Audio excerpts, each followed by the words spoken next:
Hi guys, welcome to my adventure, my life, and my story with Agustinus Kakumbohe.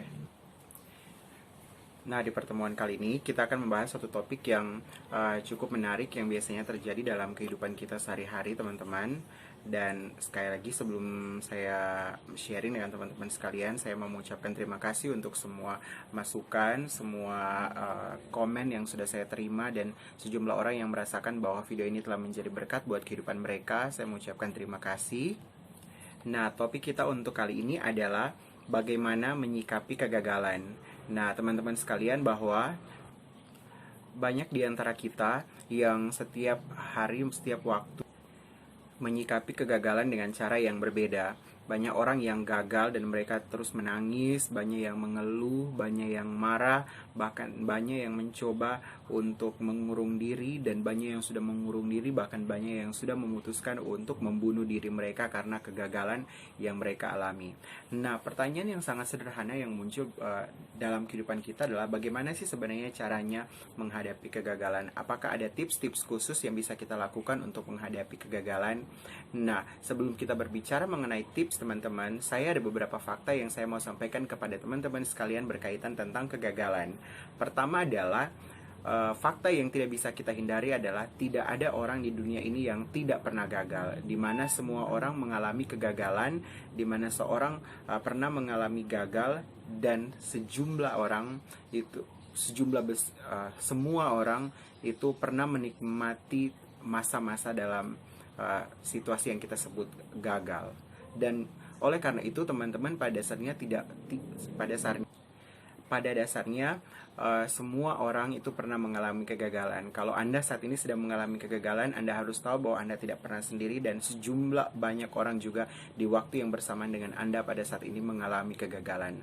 Fakta yang kedua adalah tidak semua orang dapat merespon kegagalan dengan respon yang benar.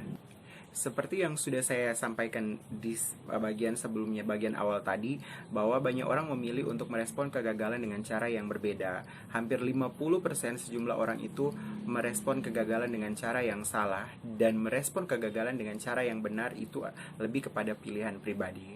Nah, jadi teman-teman harus ketahui bahwa failure is an option. It is not an option.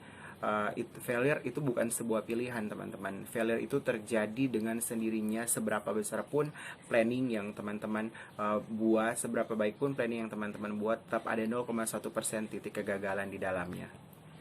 Nah, terus kalau setiap orang mengalami kegagalan, bagaimana setiap orang dapat melewati kegagalan dengan baik? Nah, di video kali ini saya akan membahas bagaimana cara kita menyikapi kegagalan dengan baik. Pertama, teman-teman, yang harus teman-teman ketahui, yang pertama adalah teman-teman harus percaya bahwa tidak ada orang yang tidak pernah gagal. Semua orang itu mengalami kegagalan, termasuk dengan teman-teman sekalian. Oleh karena itu, ketika teman-teman mengalami kegagalan, ya itu faktanya, teman-teman harus berpikir bahwa setiap orang juga mengalami hal ini. Yang kedua ada, sengaja atau tidak disengajakan, setiap kegagalan yang terjadi itu pasti memiliki tujuan yang sudah ditetapkan oleh Yang Maha Kuasa. Jadi kalau teman-teman sudah menyiapkan dengan sangat baik, dan pada akhirnya teman-teman mengalami kegagalan, itu berarti diizinkan oleh Yang Maha Kuasa, dan pasti ada tujuannya kenapa kegagalan itu terjadi dalam diri teman-teman. Misalnya, teman-teman bisa jadi lebih kuat, teman-teman bisa jadi lebih sabar, teman-teman bisa menjadi lebih pribadi yang tangguh, banyak tujuannya. Jadi ketika hal itu terjadi dalam kehidupan kita, sebenarnya banyak tujuan yang bisa kita, banyak nilai yang sebenarnya bisa kita ambil dari sesuatu yang namanya kegagalan. Dan pasti setiap kegagalan memiliki tujuan di balik hal itu, dan kita harus menemukannya sebagai orang yang bijak, teman-teman. Cara yang ketiga yang dapat teman-teman lakukan adalah mencari komunitas yang positif. Carilah orang-orang yang dapat membangun teman-teman ketika teman-teman mengalami kegagalan. Carilah orang-orang yang dapat lift up, mengangkat semangat teman-teman sekalian, dan menjadikan teman-teman menjadi orang yang bersemangat lagi. Cari sekelompok orang seperti itu.